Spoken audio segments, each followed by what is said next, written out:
Poverty. Everyone has seen it.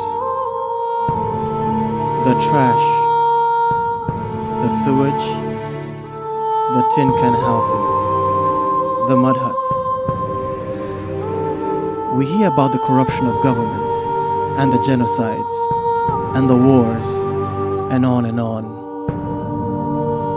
These are the things that we think of when we hear of poverty. And yes, all of these things are true, and they are horrible, and we as human beings should take more notice of it. This cycle of poverty has existed since the beginning and has not yet been broken. But this is not what our story is about.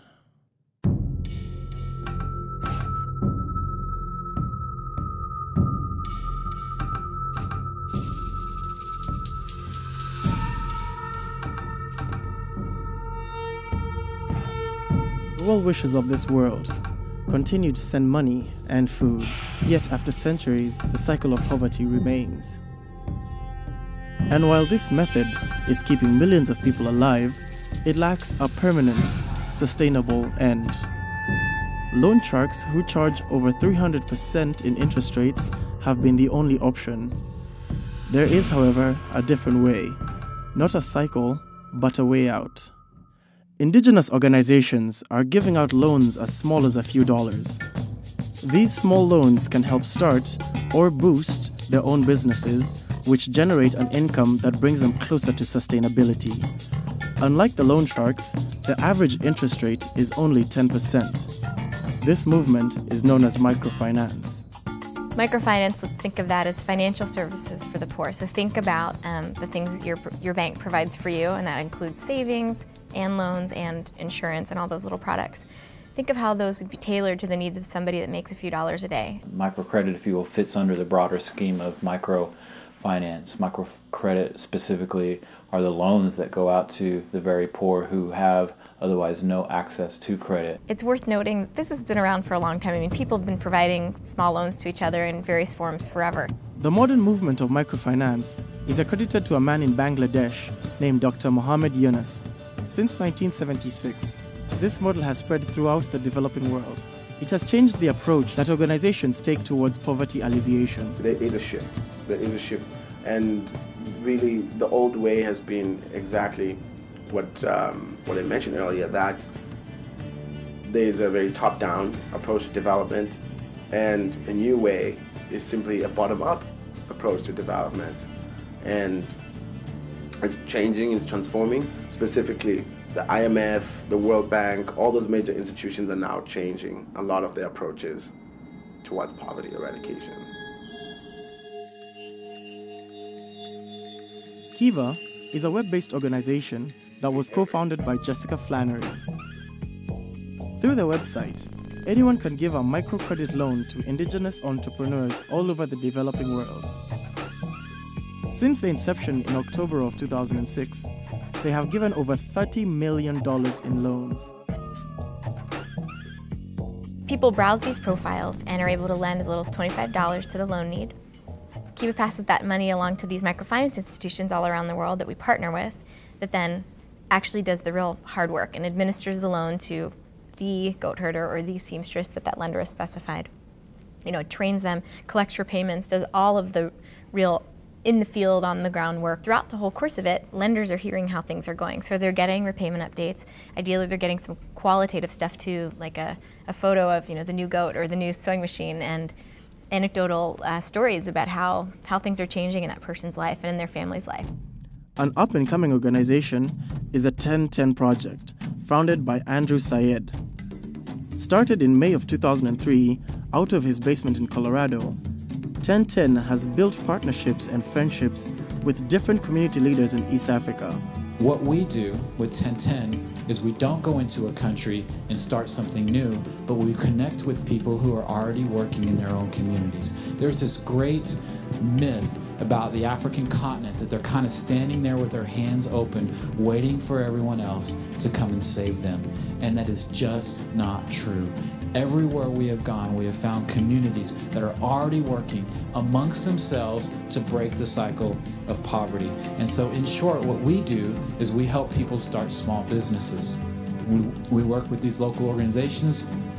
Small loans are given out and people start small businesses. Over the last 4.5 years, we've helped start almost 300 businesses that provide income for families, income that people use to buy food, save water, provide education for their families, so on and so forth. The reason we work in the microcredit, microfinance field is not because that's what we intended necessarily to do, but we found that was already working amongst local communities. So for example, community-based organizations, CBOs, were already engaged in trying to generate a pool of resources that they could loan out to some of their members, and we were just able to come alongside, build a partnership, and grow a pool of resources so that more loans could be given out and more businesses started.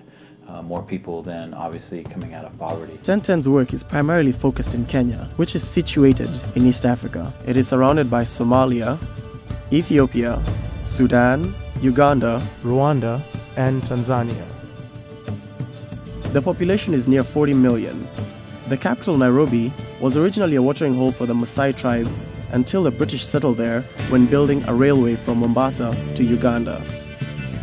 It is now the largest city between Cairo and Johannesburg.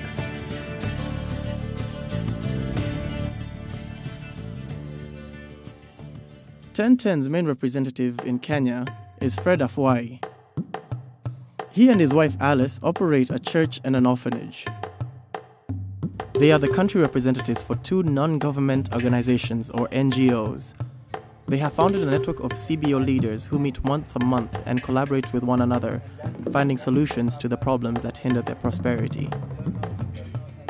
In all the organizations that I work with, I usually come out with the network issue to make these people know each other, help each other, and see what each other are doing. We encourage each other, we give advices to where we can give advices. So mainly that's what I do. Michael Nyangi is 28. He started a community-based organization, or CBO, known as Lomoro, which is located in the second largest slum in the world, Kibera. He has helped start over 60 businesses in the last 3 years. Michael and Fred partner with Andrew to form a network of indigenous entrepreneurs and community-based organizations.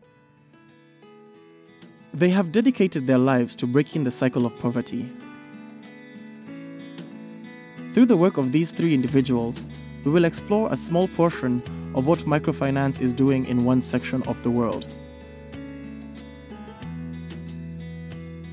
Everyone knows about Kibera. It's the world's largest slum and 1.5 million people and so on and so forth. But in the middle of Kibera is a friend of ours, Michael Nyangi, and he's a young guy who came to Kibera from up country looking for work. He's found training as a CPA, and he looked around again and saw a lot of need, orphans and HIV and poverty, and really wanted to do something about it. And so as a CPA and someone that's interested in finance and numbers, he started a CBO called Lomoro, and they started with just a few members, 5 to 10 members, all were giving about 20 shillings.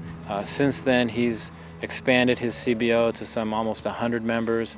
They've started over 60 businesses, and some of them are large, if you will, and some of them just small kiosks along the side of the road, but they each one represent people who are taking small steps coming out of poverty. And Michael is really the one responsible for that, and his dream is to open a bank eventually that will really specifically target those who are very, very poor so they can have access to credit to just get a chance at life, if you will.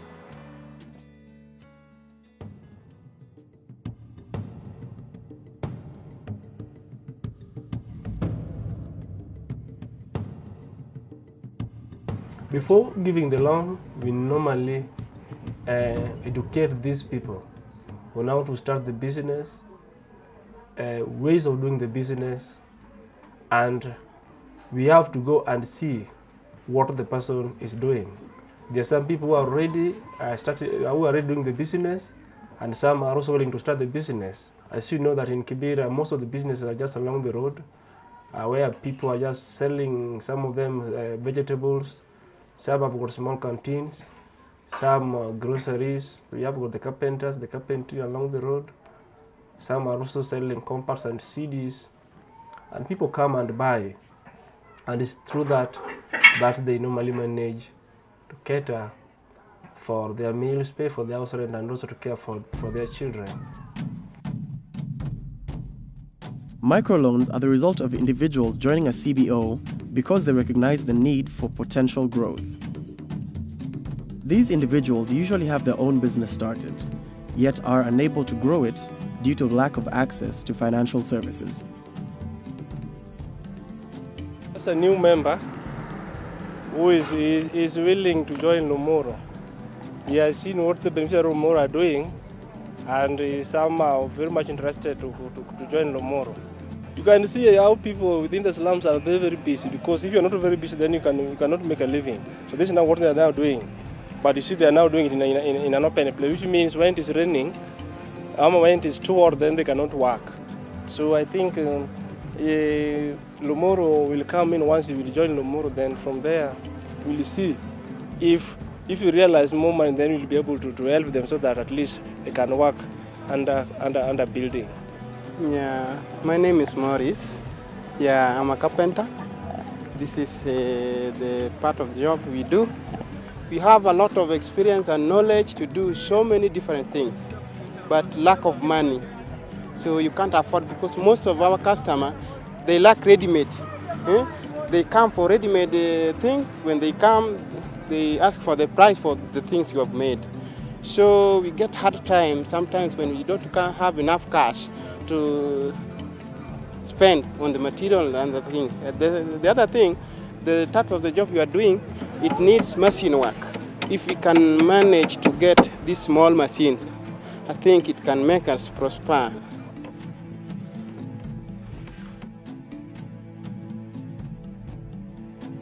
The way Michael has structured Lomoro is it's his job, it's what he does, and so the proceeds, if you will, that are coming in from the loans, some of the interest on these loans is how he gets paid, and he spends his days checking up on them, offering consulting, offering advice, making sure that the businesses are moving forward as they should. Another common method that CBOs use is a group lending model. The major difference of this model is that the group collectively decides who will be given the loans and no one takes a salary.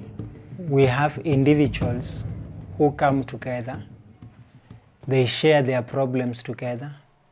When they share their problems together, they ask of how can we do to solve our problems. Some of them, they start by having a group, asking a group to contribute some money. When they contribute some money, within the group they start to loan people some money to either expand their businesses or start their businesses. As they continue to refund the money, they will now give to other people in the group. Most of these really employs the members to make decisions, and so the pool of money is sitting there, and there is leadership. There is a president of the CBO, if you will, there's a treasurer, so on and so forth. But the membership sort of makes a decision on who gets the next round of loans. But in each of these, there has to be research done and thought done into, thought committed to what are you going to do with this loan, and how are you going to be able to pay the loan back, and how are you going to have a business that's sustainable over the long haul. Individuals find a trustworthy group of people to network with. Mother's Concern is a CBO voluntarily operated by Immaculate Mwangi. Partnering alongside Lomoro, Mother's Concern offers microfinance services and trains young women with different skill sets in order to provide for their families. It's very hard to get a job in Kenya. There are so many runned people in Kenya by their jobless. Okay, it's hard. I've never been employed, so I can't tell. Mostly I do businesses. If people are in the slums and they are left to look for jobs, they will not get the jobs because the jobs are not there. That's why we encourage people now to be starting small businesses that can help them earn a living, and that's what most of our people have been doing, and they have been doing very well. So that's why we normally tell our people that instead of looking white-collar job, then they should engage themselves in business that at least can help them now to earn a living, so that you'll find that at the end of the day, somebody can pocket something in. Beatrice operates a takeaway food business in Kayole. She's Beatrice. Hiyo ingine akanipatia 1000 ndio nilianza hii githeri na sioni ikiniendeleza vibaya. So she was given 1000 and the business is doing very well so far. Lakini saa hii nikiona tu kama naweza promotiwa zaidi na if she can get another loan, she can even do better. Kazi iwe mingi. Ndio niweze kulisha watoto wangu. So that she can feed these children.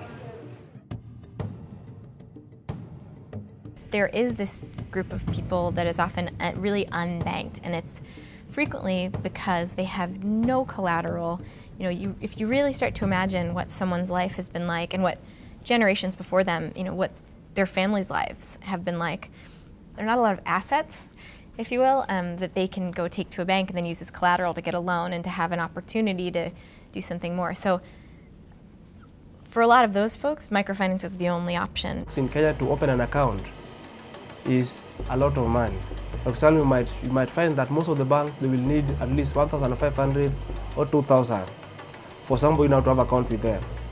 And people are now in the slums, for them to get this 2,000 at a time will take them time. It's not very, very easy. When you're poor, there's no money to save. And you know, we always talk about, well, people wouldn't be poor if they could put some money aside and save for the long term. Well, that's fine and all when you have expendable income to actually put aside and then obviously practice the discipline of saving. But when you live on less than $1 a day, how much can you realistically put aside when basic life, you know, survival each day is so raw? When we hear that someone lives on less than $1 a day, that figure is normally found by using the purchasing power parity. This equation compares the price of a basket of goods between two countries. Therefore, $1 a day is actually $1 a day. It's an imperfect science, to be sure, but it suggests that you know, when we say someone is earning or living on $1 a day or less, it gives us something to grab a hold to and reference to and say, that's almost, if not completely impossible to live on $1 a day. How do they do it? You know, well, these are the poorest of the poor. Those who live below the poverty line are said to live in absolute poverty. Absolute poverty is defined by the lack of access to basic essential needs. Microfinance institutions provide the poor with financial services in hopes that through this process, their other needs will be met. It is common for CBOs to partner with and receive additional funding from NGOs. Michael partners with 1010. He uses the money to provide microcredit loans to the members of Lomoro. In fact, there's a widow. We just, the husband died just recently. She's staying down here in the slums. I approached her and she was very interested to start a business. Okay. I was with her here in the morning and he told me that he wanted to start a business just close here along the road. Sasa sioni kama ni mbali sana. Sababu mimi natafuta chakula. Watoto wasibe na waende shule.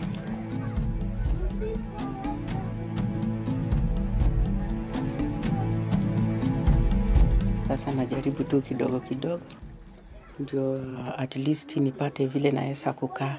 I gave her the loan and once you have been given the loan, I think what you have to do is you have to make sure that the materials are there. Like I've seen he has bought the firewood, I've seen he has bought the jiko. So I think he's just in a process of starting. Kakatimo taneno kakode. Kuro kakatimo matini kakaneno kakode. Kuro kode maber tasongo. Charles is an example of someone who has built a successful business using microcredit services, and his building doubles as Michael's office. Last year, this building was destroyed in a fire. I just make all beds, all types of beds. And the types all types of furnitures. Example like kama wall unit, table, chairs, dining chairs. Also, I'm selling the VCDs and the compacts. Wakati huo walikuwa na kupitia, walichoma many of business ya watu. Sasa it is not this space only. Walichoma wengi. Walikuwa vijana wanakuja usiku na wanachoma mahali. There is many of things. Walikuwa wanafanya kitu kama yani kuumisa tribe fulani. Sasa hiyo ni kitu ilikuwa inaendelea, lakini bado vyao imani to go mbele. One of the struggles that faces Kenya and other parts of Africa is that many issues are still based on ethnic distinctions. The three largest tribes in Kenya are the Kikuyu, Luhya, and Luo. Because of his relationship with Lomoro, and because of Lomoro's relationship with Tenten, Charles receives the money necessary to rebuild his business within weeks, and is again providing for his community and his family.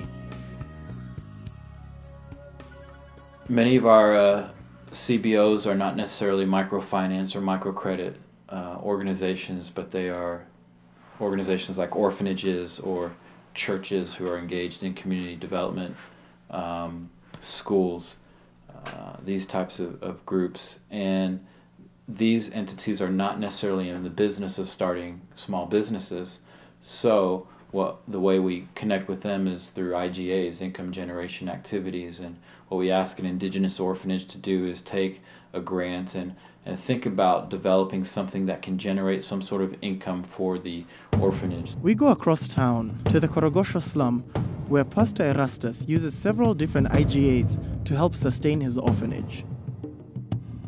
Erastus grows mushrooms, sells chickens, and has a tailored training program as part of his IGAs.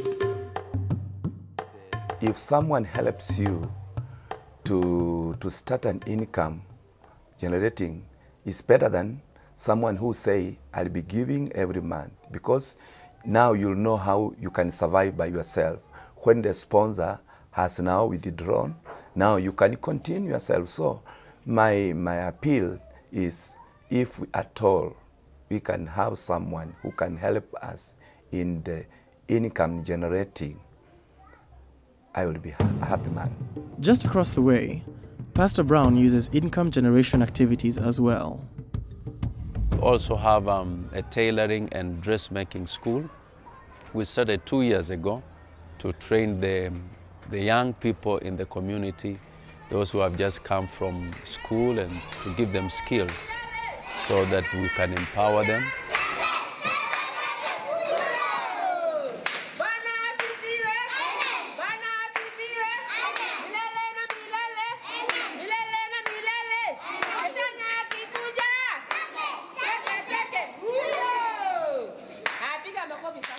For now, we have had about 50 graduates who have left the tailoring and dressmaking school, and many of them are making a difference in their own lives and in the community as a result of the training.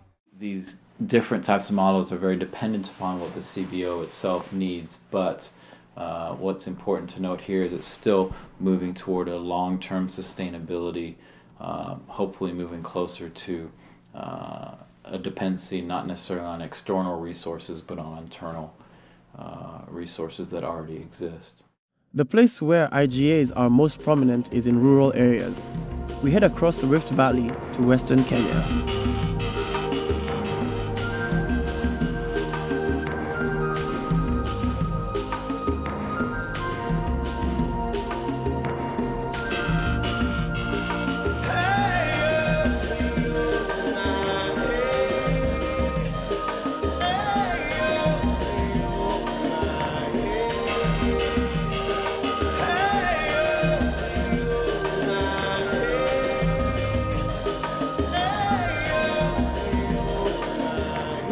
In 2003, we did some research in the rural area of Mawani, Nyando district out west, and This area is the poorest district in Kenya. It's had the highest HIV/AIDS rate in the country. There were kids everywhere that didn't have parents because their parents had died, most likely of AIDS. And we found a place called St. Luke's Ministry. And St. Luke's was founded by Joshua and Abigail Atieno. And they looked around their community and saw a lot of widows and a lot of orphans and really wanted to try to meet that need. But they weren't people of means themselves, but they just began to take some people in. We've seen an amazing progression because Abigail and Joshua now, who's come back, have been able to take this work and really grow it. Joshua really has a vision to reach out to his entire community, some 10,000 people, and wanting to create jobs in a rural area. It's an amazing work of some great people without a lot of resource that we've been able to partner with, and they've taken that little bit of resource and grown it into an amazing thing. Agriculture is the backbone of Kenya's economy, and we want to train our orphans to have positive attitude towards agriculture.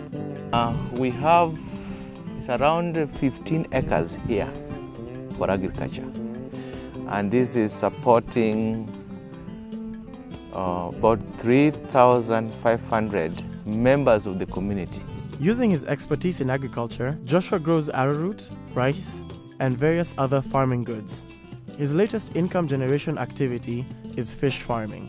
The other pond, which has 1,500 fish, the cost was about $400 US. And the feeding, from the time I put them up to now, we have spent about 15 or 10,000 shillings. And so with this one, which has 1,500, so if they grow well, within 6 months, I sell one fish at 100 shillings, okay? So 1,500, it is simple math now. 1,500 times 100, that's 150,000 I will have got. So take away 50,000, 100,000 shillings will be in my pocket. So I can buy anything I want with my 100,000. And if it was any other crop, I cannot get 100,000 in this small portion of land. No. If it is sugarcane, it has to be 10 acres of sugarcane is when I will get 100,000. But it's a very small place, and it can give me 100,000 within 6 months. I mean, that is a hidden blessing that everybody should, get into. It's a good business.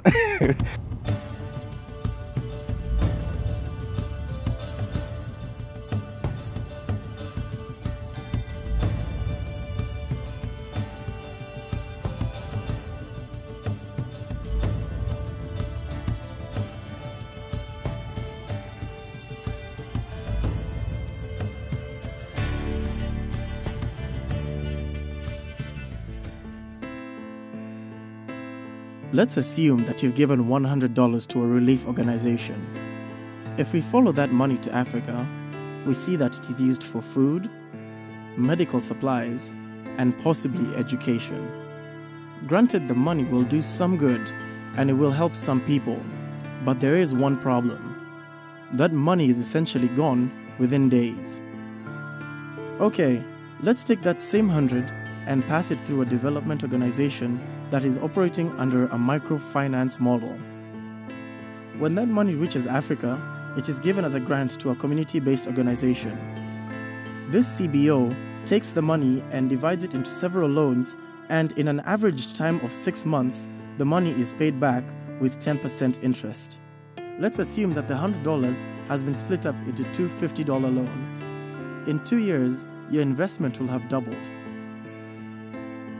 Because of the effectiveness of microloans and income-generating activities, people around the globe are coming out of poverty permanently and finding their lives sustainable.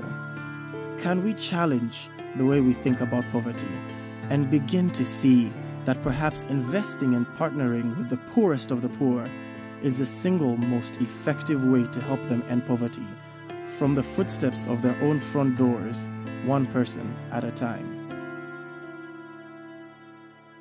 You can make macro level change from the bottom up when you impact one group or one individual or one community. That then spreads out to other communities and other individuals and other people, and so that's sort of what we call 1+1. This idea of connectivity is absolutely what we are about. So kind of the secret to Kiva is like the money's important. It's certainly important for life change in terms of the entrepreneur.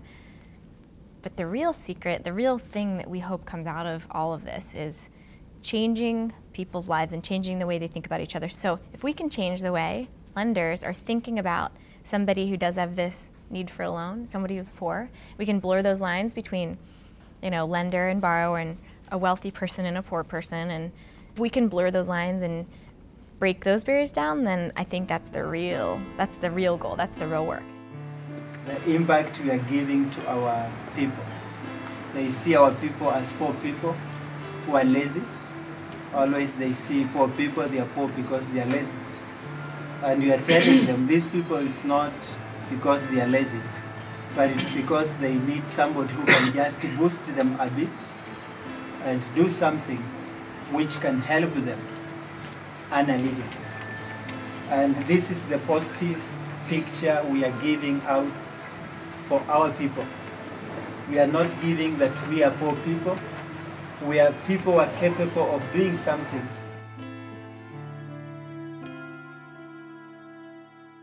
There's so much. The problem's so big, I can't do anything. And the idea behind 1+1 is, yes, you can. Each one of us can. It may be a little step. If we can change one heart, one life, that life will change one other or two. 1+1 is not being frozen into inaction because the problem's too big. It's trying to take advantage of the opportunities to do something that are at every one of our fingertips every day. Grab it, seize it, do something with it, make a difference. One life, one heart at a time. Nothing happens without risk, you know, and until we face risk and step out, then the status quo will always remain. And the status quo in this world is just not good enough. And so I'm hoping there are more people out there that want to take risks and risk their lives, risk their financial future, risk their security to try to leave this world a better place than the way they found it. And that's really my goal, is to, at the end of the day, have a little bit of the world a little bit better because I got to spend some time here. And if that's the case, then that's all I can ask for. Is there always a way to do what's right? Lend some love for a better life. If I took a stand and joined the fight, what will it do for the hurting of the rights of a girl in a far hemisphere, the same as the little boy living right here? I will take it on.